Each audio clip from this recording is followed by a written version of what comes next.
Moïse est allé voir Dieu. Écoutez, Dieu voulait dire à Moïse, Moïse, je n'avais pas bien saisi ce que je t'avais dit. Parce que Dieu dit à Moïse, les filles de Shelofshad ont raison. Et il m'a dit, ça m'a trahi. Là, on tient dans une confiance temporaire. Pas au trahir. Amen. Alléluia. Écoute-moi.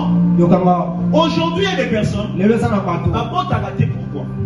Peut-être que vous êtes ici à l'église. Ma soeur, ça va? Tu vas prendre avec le frère.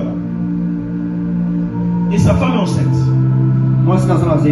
Même si le frère a pris beaucoup. Si la soeur aussi est enceinte. Abimi si c'est finalement qui l'a eu. La sacrifié à mon ami, moi, on a beau maté. Si il y a ça, il sacrifie dans ma capacité. Moi, c'est dans le beau. Écoutez. Par Dieu, on a trahi. Souvenez-vous, Dieu a trahi son peuple d'Israël en combat. Parce que l'adversaire avait pris son fils. Sacrifié moi. Et ça va céder. Amen. Alléluia. Sur les choses qui concernent le sang, fais attention. Raison pour laquelle il faut comprendre les lois qui ont dominé sur ta mère, sur sa mère. Pour prier.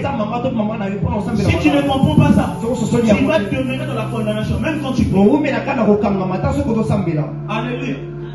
Moïse était condamné par une chose, par l'esprit de son père, l'esprit de la colère. Amen. Alléluia. Alléluia.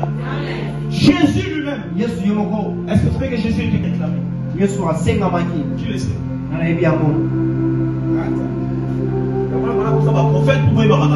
Écoute-moi. Jésus était réclamé par le sang de son grand-père. Un jour, David voulait rentrer dans le palais royal, dans la cité de David. Mais il se fait que lorsqu'il voulait rentrer, en 2 Samuel 5, le verset 8, les boiteux et les aveugles l'ont empêché d'entrer dans le palais. Et David va agresser, va faire par la force pour rentrer.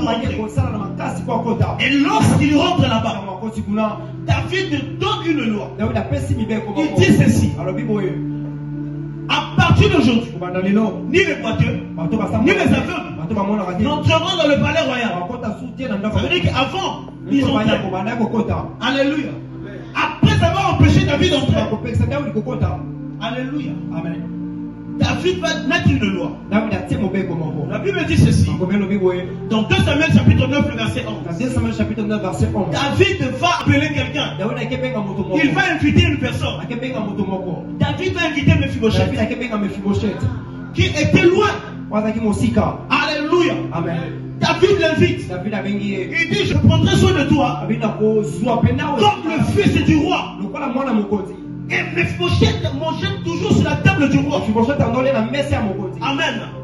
David appelle la première dette. Il paye la première dette. Les boiteux. Et après il est mort.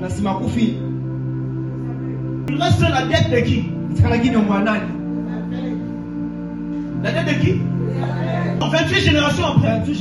Parce que c'est séparé 14 générations. Amen. Amen. Jésus vient. Jésus arrive quelque part. Il y avait 2 aveugles sur le chemin. La Bible dit ceci: un aveugle va crier: Jésus, Jésus. Jésus n'entend pas. Jésus, il n'entend pas. Il dit: fils de David, Jésus retourne. Tu sais pourquoi il retourne? Parce que Jésus s'est rendu compte que son grand-père avait eu le dette des aveugles. Il n'avait pas payé. Alléluia. Cette réclamation réclamait Jésus. Jésus était obligé de faire quelque chose. Jésus venait dire à quelqu'un: tu es venu dans ce culte. Tu es venu. Tu vas payer la dette que ton grand-père avait laissé au nom de Jésus. Alléluia. Sans ça, Jésus ne devait pas être accepté.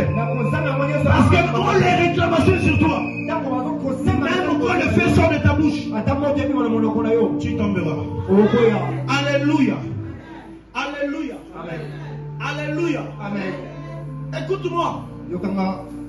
Ici en Afrique, 98% 98%